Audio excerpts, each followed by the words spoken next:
Oh. You're touching it. You're. Oh. That's the difference. Do you have to do that? Can you clap again? Because he didn't know what he was supposed to be doing. So now we're good.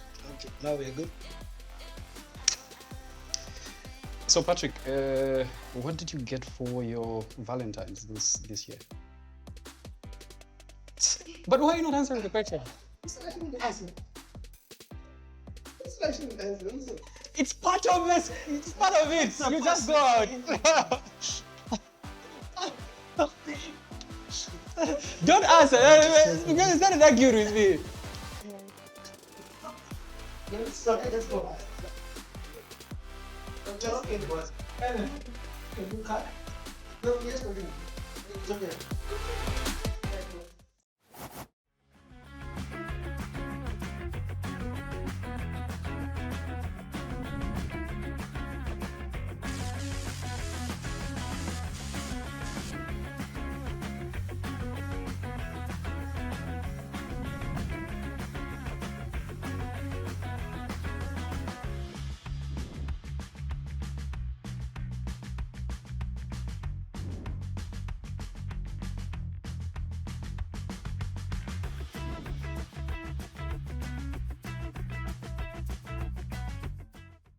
It seems as Patrick is having challenges answering that question. Let me turn to my guests. Ladies and gentlemen, we have today on the podcast a wonderful, amazing couple. This is Valentine's special, and so we're getting into conversations around love and relationships. And I'm excited today. I'm thrilled because we have an amazing couple, like I said earlier, Pastor Rudolph as well as Pastor Perpetual. Thank you so much for joining us. We're glad you could stop by. Thank you for having us. Thank you for having We're us. It's a pleasure excited to be here. to be here. Oh, yeah. We're excited. It's the month of love, and on the podcast we getting ready to delve into conversations around love and and relationships. Yeah. Something that you have been passionate about and driving very crucial conversations around love and relationships. You could have spent time talking about any other things. Why love and relationships? Why? For us, I think it's more of a calling. Yeah. It's not necessarily because it's the thing that we enjoy talking about the most. Mm-hmm. Like you said, there are many topics to talk about. But for us, when we were in courtship, we felt it heavily impressed on our hearts that this is our calling. Yeah. That God instructed us to share the lessons that we were learning about ourselves, about our relationship with those who would care to listen. Yeah. Yeah. Amazing. Excellent. We are in this, sort of like Valentine's, month, and everybody's talking about love and relationships. But I feel as if it would be good, sort of for the people that are watching to appreciate your love story. I know you have shared it many times, but I think one or two could be hearing it for the very first time. How did you meet and how did you, get together? My wife tells it better. I think the other gender just She has has a better memory. Yeah, descriptive Yeah. memory. The gift of remembrance. Yeah. Yes. Okay, so I think there's two meetings. There's two versions, obviously, like to many other stories. So the first time I saw Pastor P was when we were setting up for a set apart conference, and I believe that was 2015. No, 2014. And we were in Government Complex, and I saw him coming like towards where we were, and I thought, oh, that's a really nice looking man. So I looked at my friend and I said, who's that guy? And she's like, no, before you make any plans, he is Pastor Gladys' son, but he's dating somebody. And so, yeah, I thought he was a really nice looking guy. And that was about it. The next time I would ever encounter him like closely was like 2 years later. So after that, it's like it was just a blur. A nice guy I saw at the conference, but nothing complicated. Yeah. That's the first time I met him. Yeah. And later I joined the choir. I remember Bishop Paswani positioned me in the youth ministry, and we were working together. And so working together meant communicating a lot, and he was terrible with his phone. Okay. You text him. Something actually happened when we were doing preparations for the show. One of our team members were trying to lay hold of Pastor. That's impossible. And for days they couldn't lay hold of Pastor. Yes. And we then said, okay, can we contact Mrs. Paswani? And we've got a day, everything. Within that day, Anyone So who there knows is that evidence. knows that if you need to get things moving, contact me. So Oh, next yeah. time, just call me. We'll go straight. So 3 days later, there's no response. And I'm like, this guy, like, what's the story?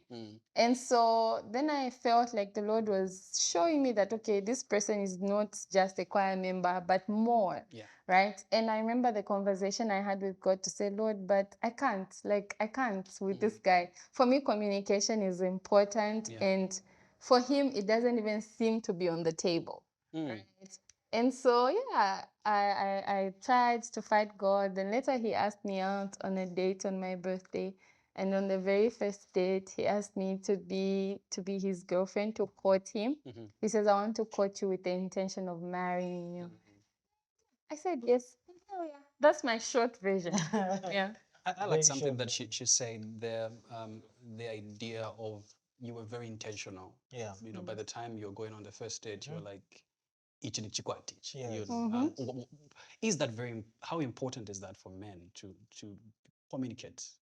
Very important. I think that for us as men, our driving force is our conviction.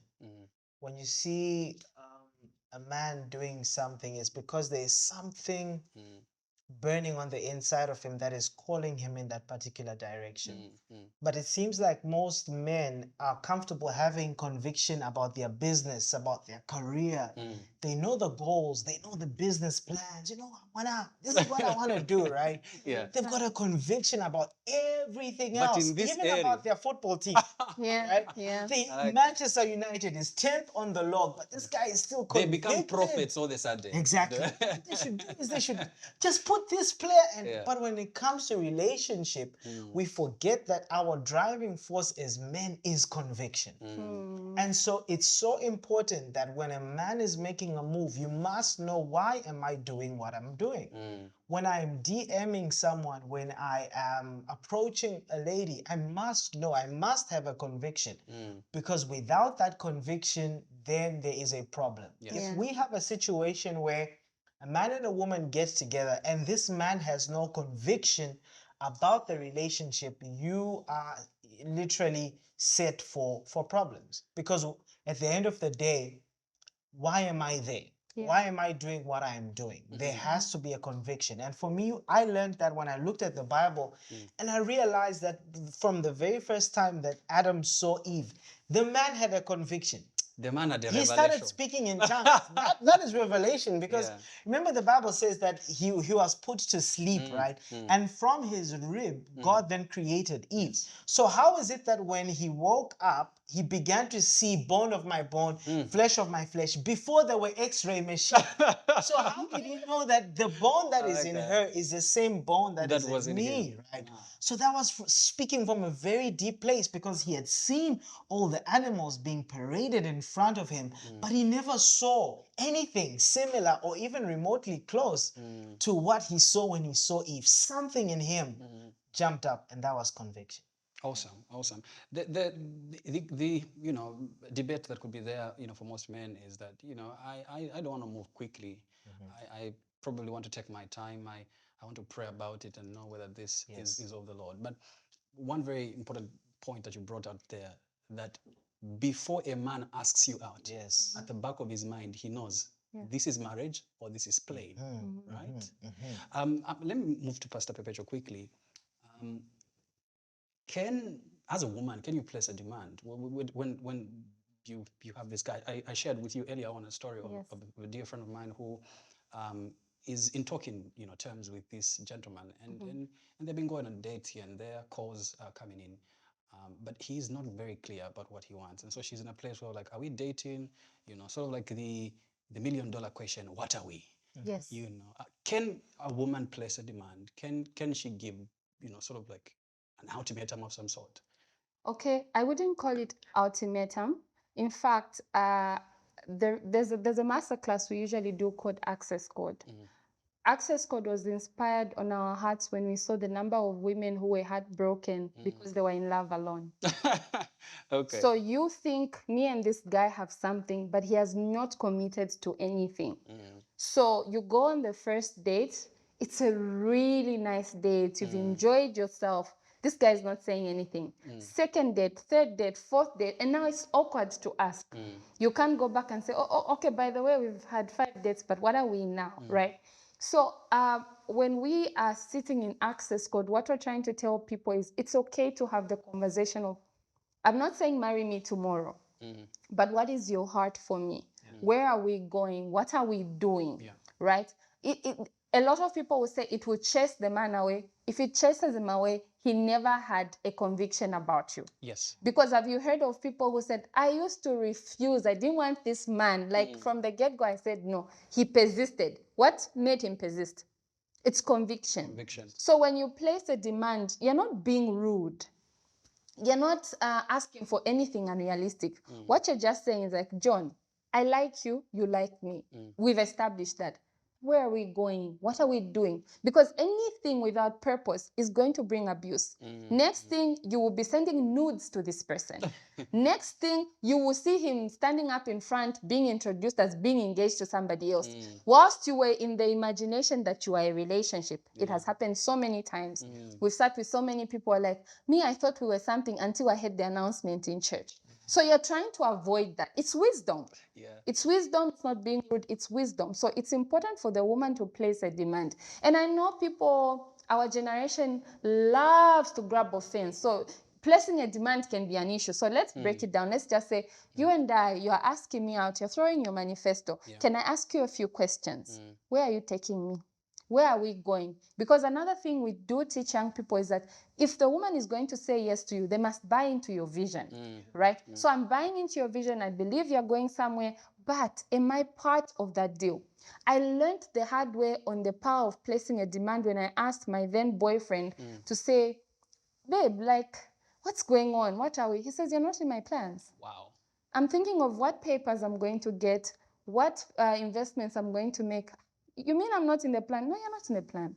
I was in depression for months. And you on your end, we were going to get married. Wow. And he did throw around the idea of getting married. Okay. He did. It was there. Like, you meet his relatives. Oh, it's just time, and you are feeding off of that because you're seeing it happen. And then you ask this person, say, babe, like, our energy is off. What's going on? To be honest, you're not on my plans. So that could have been another 2 years holding on to somebody who has no plans for me because he likes the idea of having a girlfriend, but he's not taking you to the next level. So that's what placing a demand is about. Amazing. I love that. And I love one very critical point that you raised there about asking the right questions. Yes. Why is it important to ask these questions from the onset? What are we? Where are we going? Because I feel as if for the most part, people go on dates and they're talking about all the wrong things. Exactly. Colors. You're talking about colors. You're talking about whatever it is that you ate last night, and so on and so forth. Why is it important to ask the right questions? And from your standpoint of view, what are some of the most critical questions to ask at that stage? Yeah. And it's important to ask the right questions because the quality of your answers is based on the quality of your questions. So most times in courtship, people do not get the answers that speak into anything of value, anything that is meaningful, because they literally don't know the right questions to ask. So when you are in courtship, it's important for you to ask questions that speak into what marriage would look like for you. Have the conversation around finances. Have the conversation around family. Have the conversation around the past and the previous experiences that you have had, even the traumatic experiences that you went through growing. Because those are really the things that when you look at the reasons for people breaking up or divorcing, it's centered around those things. You will know that 50% of marriages break up because of financial issues, right? And another 30% is because of unmet expectations. And so when you do not have realistic conversations that are not just based on your emotions. Because when you are, particularly when you just start courting, the emotions are all over the place. So you are just intoxicated by the idea of this person. But the idea of this person and the reality of this person is very different. Far apart. And it only comes alive, particularly in marriage. Why? Because in marriage, there is no break. You don't get to go back to your home and then, switch off your phone. Now we are together 24/7. Yeah. You don't get to say, you know what, I need some space. Which space? We live together, we stay in the same place, we live in the same room, we share the same food. So now a lot of these challenges only come to light in marriage simply because when we were in courtship, we never spent enough time speaking about meaningful things. So a powerful question is, what does family mean to you? That's such a powerful question, because some people will say family means absolutely nothing to me. And some people will jump for joy because they think that also I'll be the center of your attention. But now the question is, why does family mean nothing to you? Yes. Why have you cut off your family? What did it take for you to cut off your family? So if you can cut off your family because they did ABC, isn't it only a matter of time until you cut me off as well? Yeah. If I also do ABC. Exactly. So questions like that, how do you handle your finances? Like if you were to get a sum of money that you did not expect, how would you handle that? What are your financial priorities right now?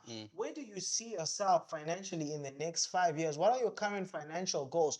All those are pertinent questions that we need to be asking each other, particularly in courtship. Beyond, so what are you wearing right now? Yeah. So with the other gender, and we're talking about the women now, what are some of the things that you would look for, some of the key questions you would ask to be able to know that this is the right person, but also probably could learn from you? What are some of the things that you saw in Pastor Rudolph that made you think, hey, this is the person? I think for women, it's important for you to know who this person answers to.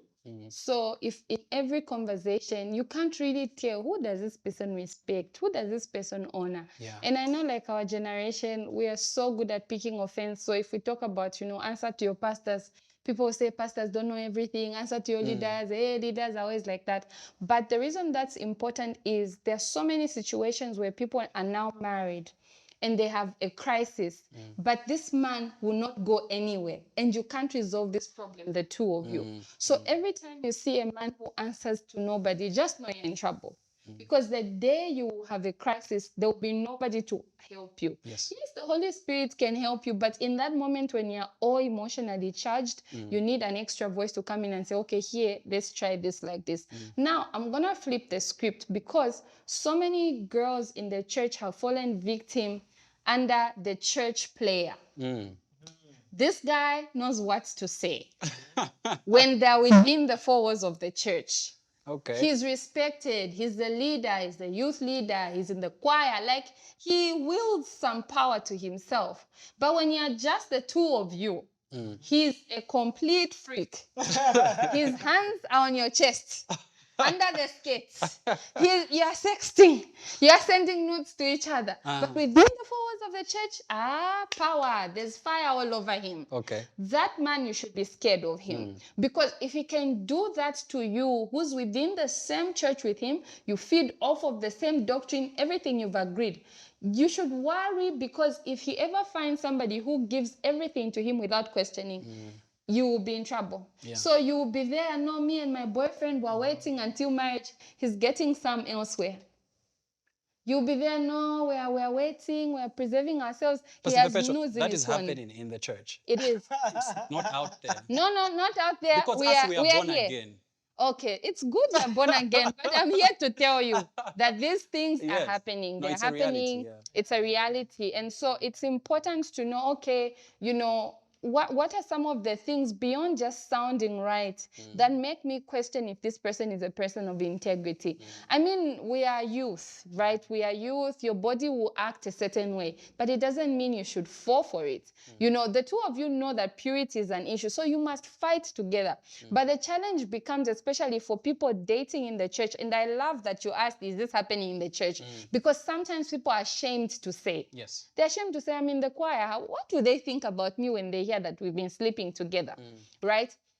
But it's important for the two of you to get into a space where you are on the same front to say, we're going to fight for our purity beyond what our bodies want to do. So one of the things we used to do with Pastor P is that we will not be seated, the two of us, in secret places, because we are not too born again not to fall. You know what I mean? I'm on fire. You'll be on fire and go on fire somewhere else. So you must be able to say, okay, does this person answer to somebody? What are their boundaries? Does what they say in the church reflect into what they are striving for in their private space? Yeah. One of the, I think, quite contentious issues within the church is the idea of purity itself. As an idea, of course, it's one of those things that we throw around the room, waiting until you get married. How realistic is that? And really, the reason why we're having this conversation is that we want to be as realistic and as authentic as possible. Yes. How real is this? How practical is this? And what are some of that? I know that you mentioned that you would not be in secret places with the Lord. The two of you praying for each other. Yes, you finish praying and sleep on the bed. Yeah. One of our pastors who call it laying hands on one another.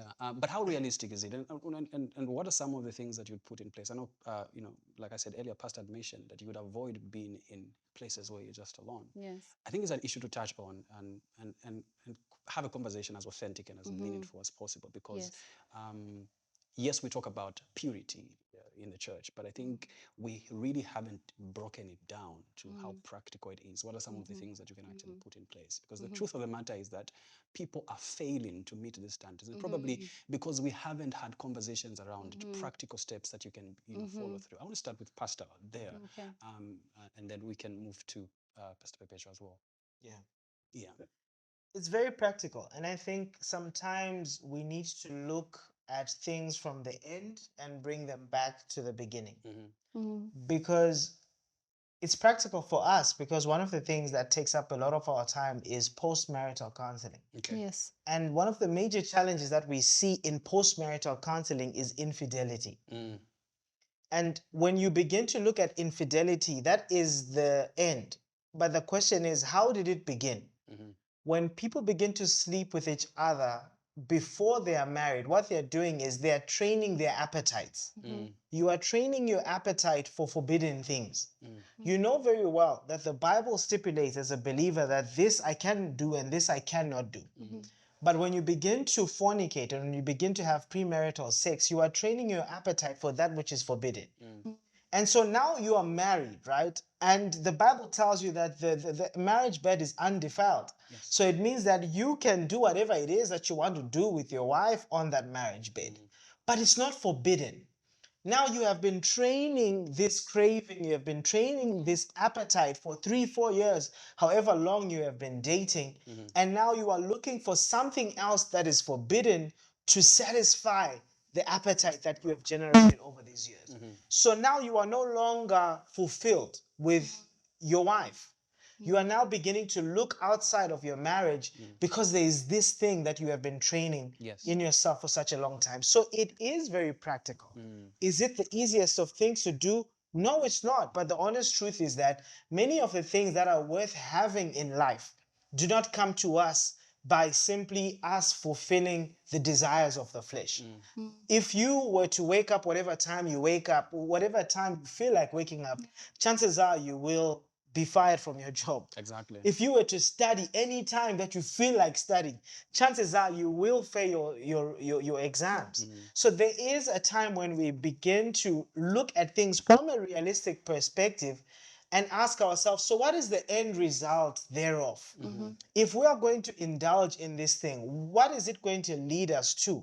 Apart from the fact that it's going to cause you to have these soul ties, because sometimes people get into these relationships with the hopes of getting married, but they don't end up getting married. But now you have got this soul tie.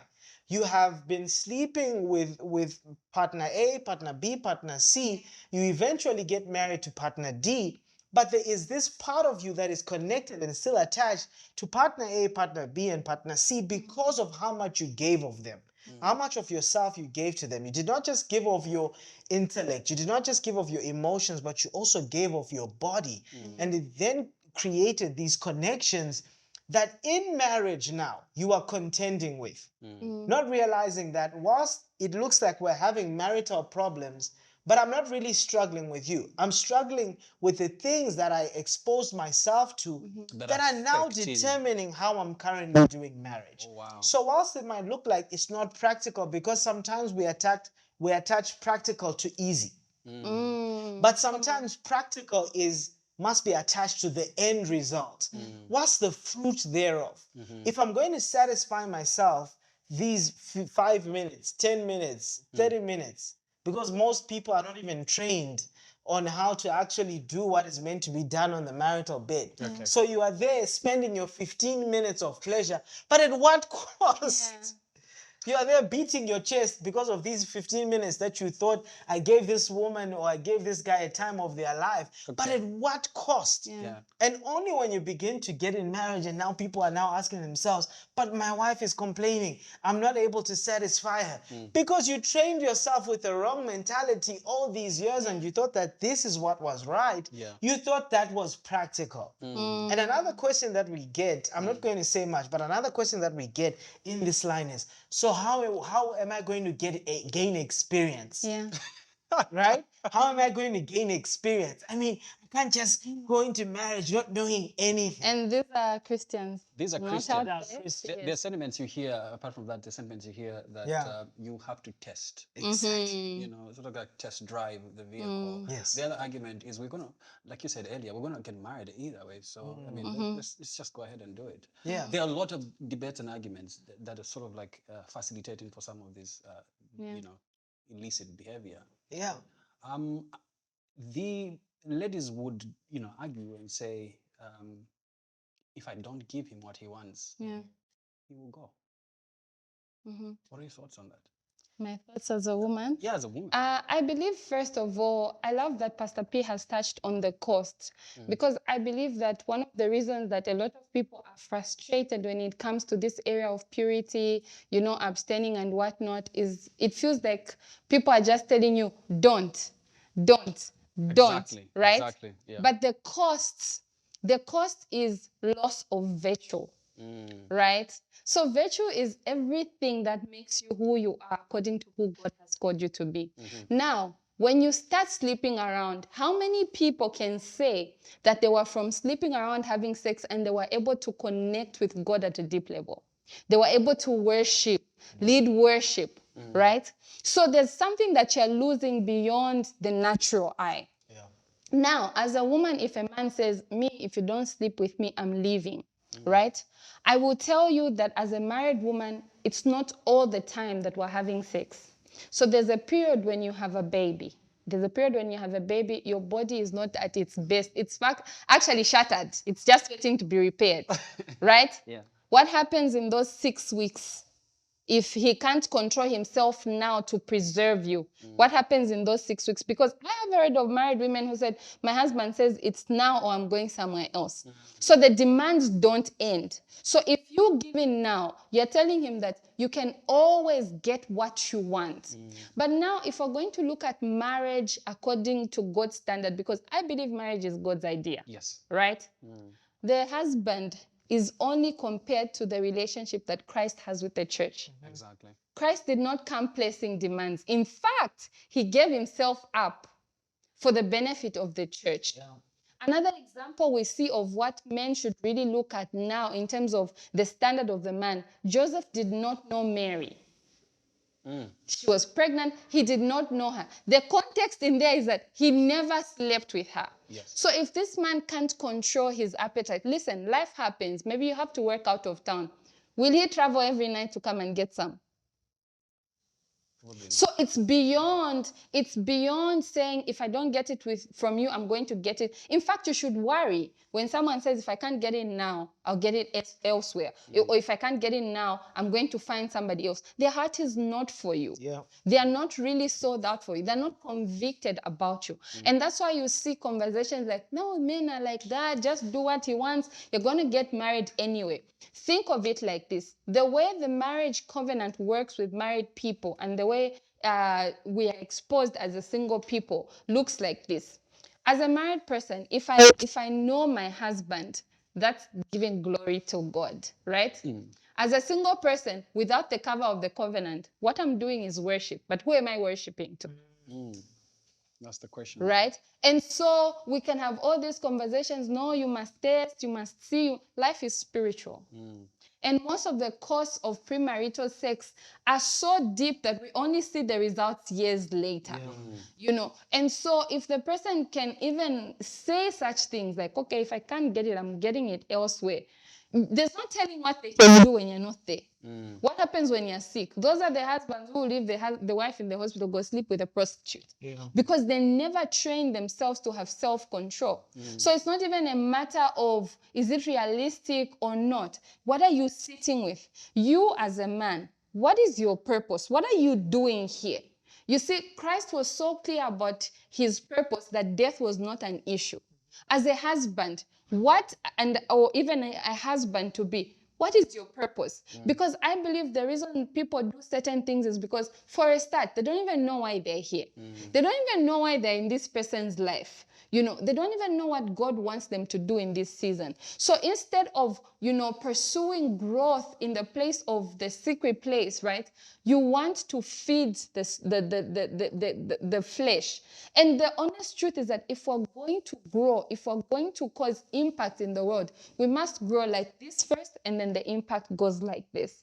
So the conversation on, okay, what if you lose him? It will hurt, but you will be okay. Yeah. It will hurt, but you'll be okay. You will be okay. It won't hurt always. It won't hurt always.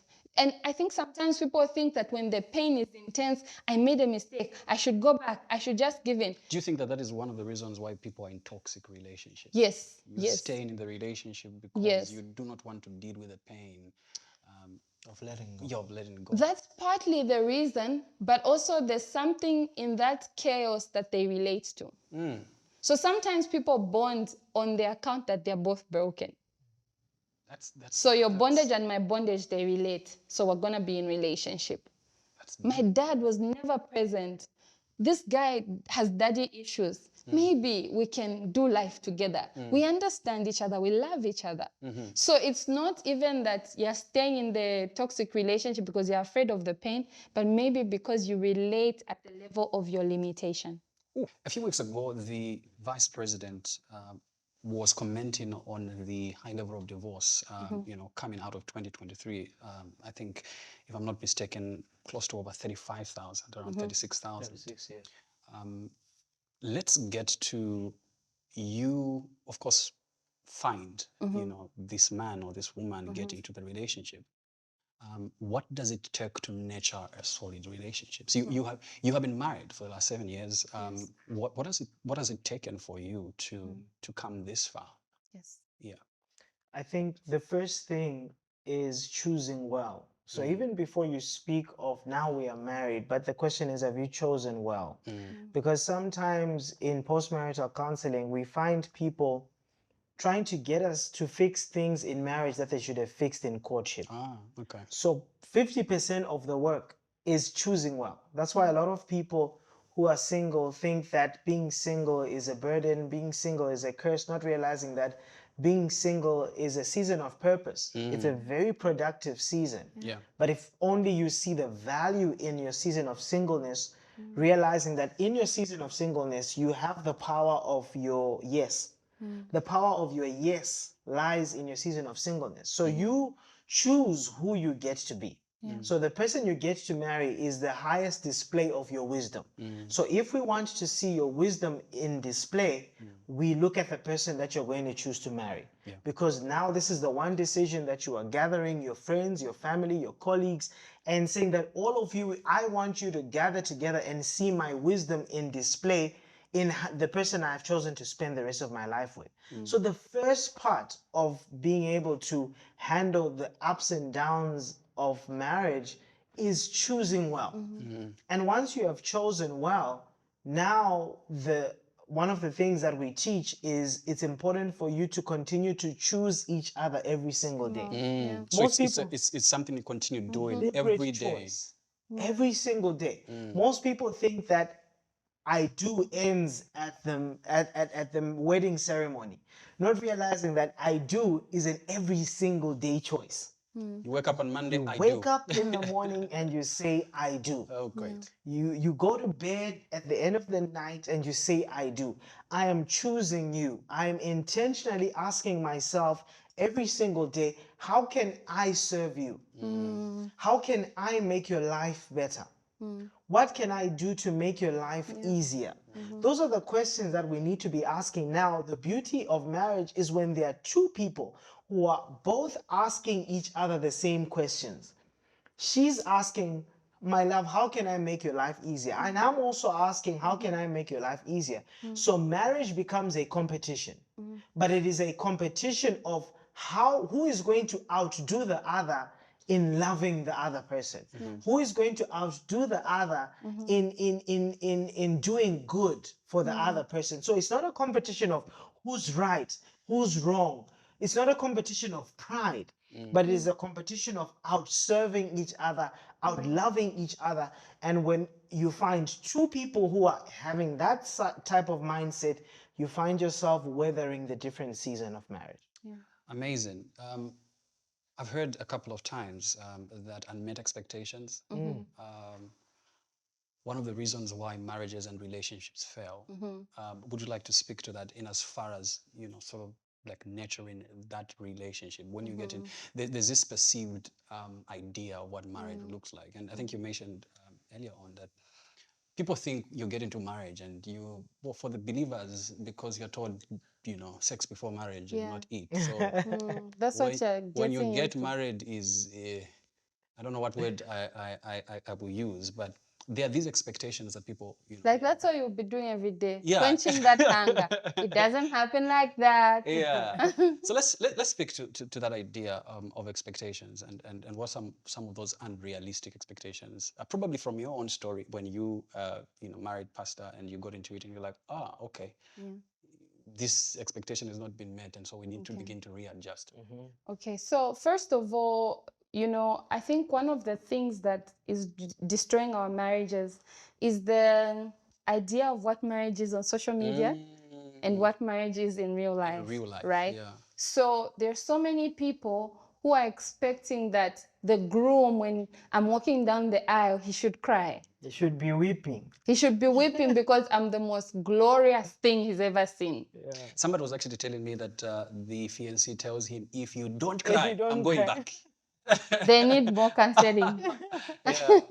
So it's important to really just be humble enough to seek what God's heart for the marriage is. So for me, one of the things that I have learned that has worked for us is constantly going before God, for God to deal with me first before I place a demand. A lot of us are placing a demand on things that we ourselves can't give. So you expect that this man will be perfect all days, but you're not. You expect that this man will accept you and your flaws, but you're not. You're expecting that this woman will do everything that you imagine your mother was, but you have not met a standard that her father was. Wow. Right? Wow. And so we are always in this space where we're fighting our upbringing. I'm fighting your trauma, you're fighting my trauma. And so before we know it, we've torn ourselves apart. So when it comes to expectation, I always tell people to say, first dig deep. Where is this expectation coming from? So some people expect that, my husband should baby me. My husband should give me everything I want. My husband should give me the soft life, right? But the honest truth is, when you really think through the timeline of whatever your standard of success is, when that person was your partner's age, they were not able to achieve that. So I'll give a practical example. A lot of women look up to their fathers, and it's a beautiful thing. My dad used to take care of me. My dad made sure I'm a soft princess. I'm a soft what? Your father is in his 50s. He had you maybe in his 30s. You're married to a 25-year-old. So on what spectrum are you comparing your young husband to your father? And what your father is able to do now? So me, where I come from, there's this house, there's this, there are cars and everything. How was your father at 30? Did he have all these things? Because that's unrealistic. Except maybe someone is doing certain big deals, but that's a small percentage of the population. How many youths can we say, what percentage do they make out who can say, we're starting out, I've got 5 cars, I've got a house and everything. So most of us, our idea of marriage is a fixation of our imagination, right? And so we are frustrated before the marriage even starts.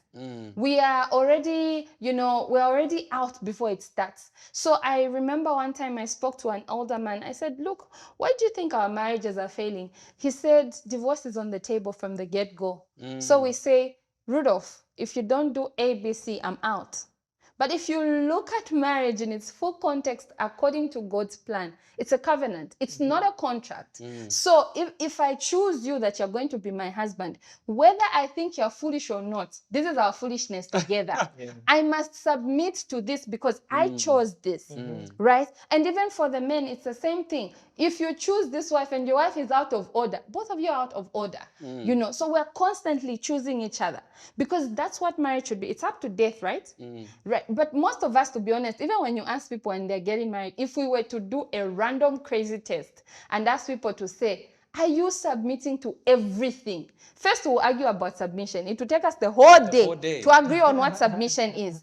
Then we go to loving her like Christ loved the church. Because, I'm talking to believers. If it was out there, Vazani Shusha, Vazani Shuta, but I'm talking to believers. Loving her like Christ loved the church. What happens when she has a bad mood? You run away, you go to work, you go to the boys. But you committed, till death do you part. So you see that when you look at marriage from the context of what God calls us to be, it's not child's play. And that's why I was struggling. I believe the increase in divorces is our reminder that we need to humble ourselves. That our strategies have failed. That the big wedding is not a good marriage. That the big money is not a good marriage. There's something there. There's a lot that is put into, doing a luxurious wedding, and there's very little investment that is made in the in fact, counseling is seen like just it's a chore. It's a chore. Yeah. Like let's just get it over with and move on to the next big thing. Quite a mouthful that you have said right there, but I think one very interesting thing that I'd like to I'd like to get from Pastor is I would like you to share from your own story. In as far as learning to live with your wife, and getting into that place, and then you realize you're like, of course, I don't want you to share all your secrets, but I feel as if people could appreciate hearing that from you. That marriage is not an easy thing, but it is possible to have a good marriage, and you're an example of that. Are there any things that you could point out in your own marriage, around unmet expectations and sort of like readjusting to that? Because I think what she said was very critical, that divorce is on the table. When you're getting married, like, you can divorce, you can part ways. Another man told me, what has it taken for you to be married for over 40 years? He said, for you to be married, you have to learn to be foolish. An intelligent man with all his pride cannot get married, because you need to constantly compromise for your partner. I'd like you to dwell in that, if there are any things that you could point out from your own marriage. Yeah, I think, like my wife said, that most of us, and I included, are looking for a wife that resembles your mom. So for me, I had to adjust my expectations when I realized that, my wife is not my mom. My wife is her own human being, her own individual. I think every brother should know that. There's this idea that, I want you to be... I want her to speak like the way my mom spoke. I wanted to cook the way my mom cooked. But then I realized that God gave me my wife because hidden in her are the qualities that will enable me to become the man that He has called me to be. I like that. So there are things about her that challenged me to become the man that I am, to become the leader that I am, right? And so I had to adjust my expectations and begin to look at my wife as an individual and look at her for who she is and not who I envisioned her to be, because the two are completely different. Yeah. And that was an adjustment that I had to honestly make, because I think for people who know my mom, Pastor Gladys Paswani, she's this soft-spoken woman. Most people say, and when Pastor Gladys hugged me, it felt as if all my problems went away, because there's this level of peace that she brings. And you expected her to be like that. I expected also my wife should be exactly like this. Yeah. Not realizing that, there's a reason why God chose my mom to be my mom, but there's also a reason why God chose my wife to be my wife. Because there is an aspect of who she is that acts as a mirror. Most people don't realize that about marriage, that marriage is a mirror. Yeah. It's not so much as you are looking at someone else, but marriage teaches you to look at yourself. Because who she is challenged me to begin to ask myself, so why am I the way that I am? Why is it that I don't do things the way that I'm supposed to do them? Let me give you a very practical example. My wife is very confrontational.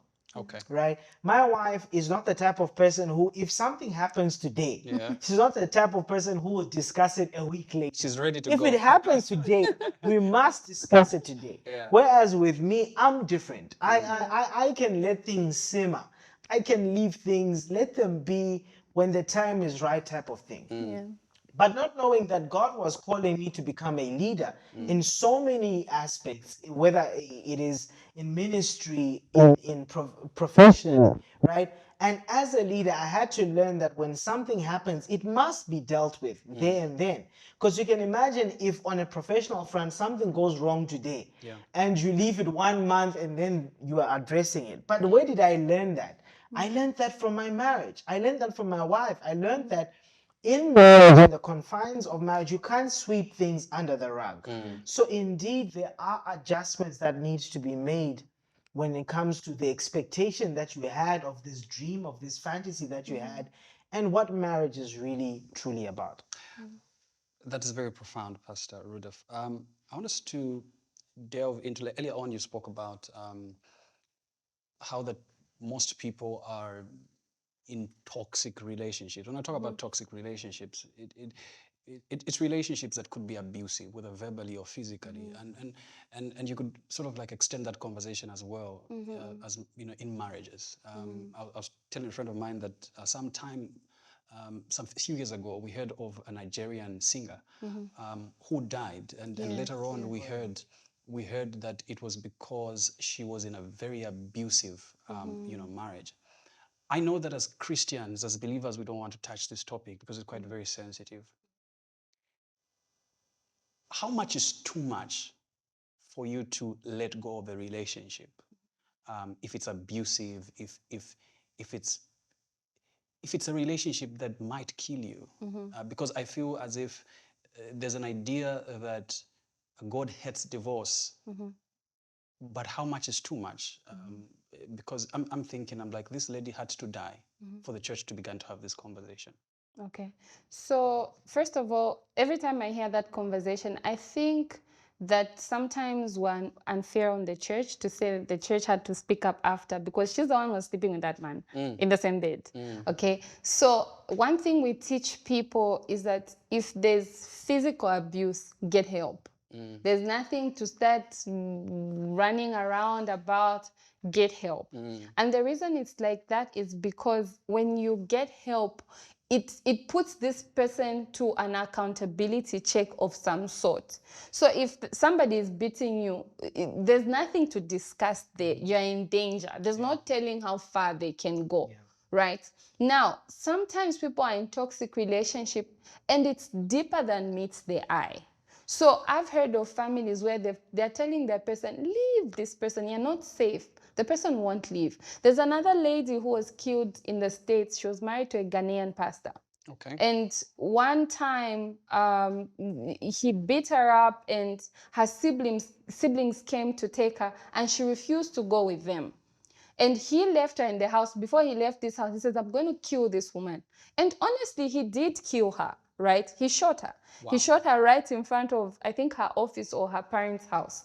He drove there, shot her, and now he's in prison. A Ghanaian pastor, they were staying in the States.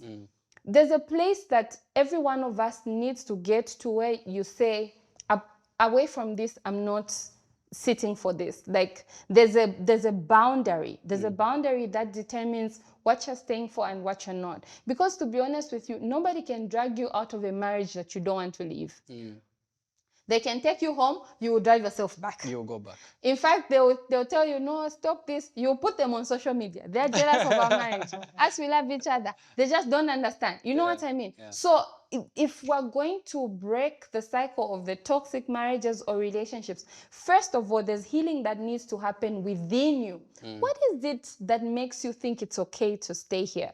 Every time I think of certain relationships, I think of, the story of, Jacob and his two wives, right? Jacob and his two wives, there's a level that Leah is the one he didn't love, right?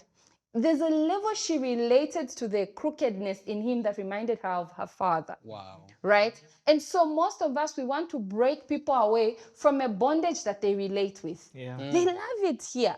They don't know what it is, but they love it here. So you could say, leave, stop, the church must stop, but the person will go back. Perhaps maybe the conversation is, what is it about you that needs to heal so that we can get you from this place? So bringing people to an awareness that this is not normal. Because when you go to the hospital, I remember watching a video a couple of months ago where people were trying to get fuel from a tanker and it blew up, they burnt, right? Oh, yes. This man was crying like a child. He couldn't sit. Nkala, he couldn't sit. He was just running up and down. There's a level of irrationalness that a person who's broken or wounded possesses. So you will try to rationalize with them, sit them down. This man, he's nothing. In fact, he will kill you. She can't hear you because of where she's standing.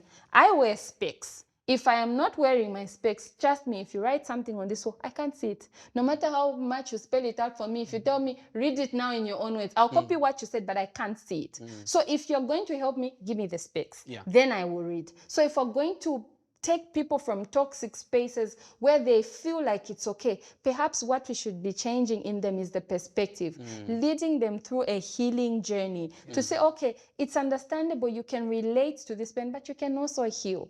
We must also be kind, because when somebody is in love, there's nothing you can tell them to break them away. Yeah. Even I mean, I know of pastors that have told me, we spoke to certain people that they should not get married, and they went ahead. They started praying against us.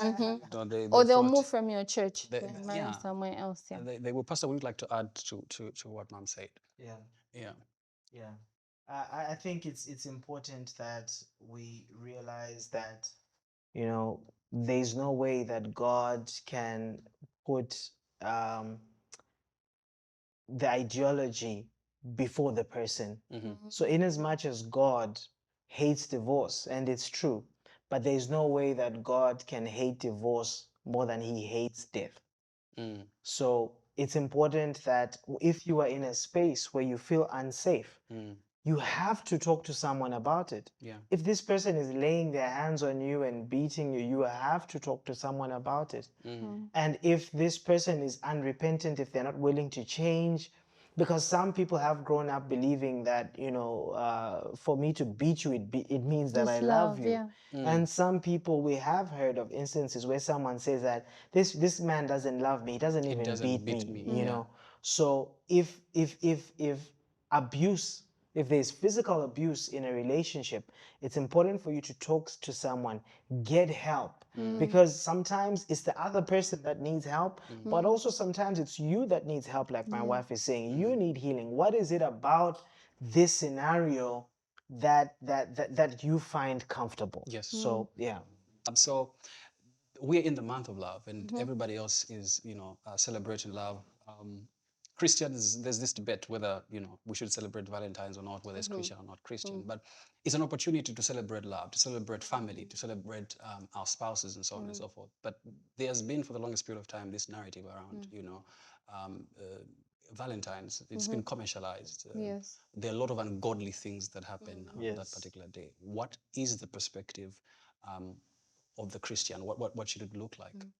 In I your think midst? in everything we do, we must glorify God. You know, research is showing that that one night, Valentine's, a lot of girls lose their virginity, right? And so it means that we have to be conscious enough to be celebrating each other, but also not sinning in all that. So it's important for you to get to a place where you're not under pressure. Because there's the thing about events that have been commercialized, it's everywhere. Yes. You go, there's a heart balloon, there's, you know, roses everywhere, and you're under pressure. Yeah. But it's important to not let that pressure get to you, because beyond Valentine's Day, how well are you doing in celebrating each other as a couple? Yeah. Because again, if you're just doing it once a year, it's hopeless, it's useless. Your wife will be mad at you the very next day, you know. So it's important for you to build consistency. I guess it's just a reminder that we should love each other. But I think if we're going to be really effective at it, it shouldn't be a one-day thing. It should be, I'm sending you flowers just cause I love you, you're my girl. Yeah. Here's some chocolate. It shouldn't be once a year. Yeah. Like Pastor said, we say I do every single Every day. single It day. doesn't have to be on this day. Pastor P, your last thoughts as we get to the close. My last thoughts would be that it's important for us to really acknowledge that marriage is God's idea. Yes. And if we're going to do it well and do it right, we must do it God's way. There's really no other way. Right now, the world is trying to offer alternatives to marriage, but you know, the statistics show that there is no fulfillment in any other path of doing marriage apart from doing it God's way. So as believers, this is the time where we need to begin to run back to God, run back to His word, run back to His principles, and to begin to acknowledge that, Lord, I know that you are interested in my career, in my business, in my finances, in all these other things that are really good. But I know that you're also interested in my love life. So I invite you, may you be the one who leads me. May you order my steps in this area of my relationship. And I can speak from testimony and tell you that God is faithful. He will come in, He will lead you, He will guide you, and He will show you that which He has in store for you. Amazing. Yeah. Thank you so much for coming through. This has been an exciting conversation. Thank you for having us. Delved into, you know, very, very interesting conversations. Quite daring, bold statements have been made on this, but most definitely this has been my favorite episode that we have done on the Authentic Podcast. So thank you so much for coming through. Thank you for having us. We look forward to, hopefully you'll invite us again. We must do this again. We need part two. We must We do need part this two, again. yes. Let's No, do this thank you for again. having us. Thank you so much. Well, that's all that we had for you on the episode today. Make sure to join us next time. For now, God bless. See you next time.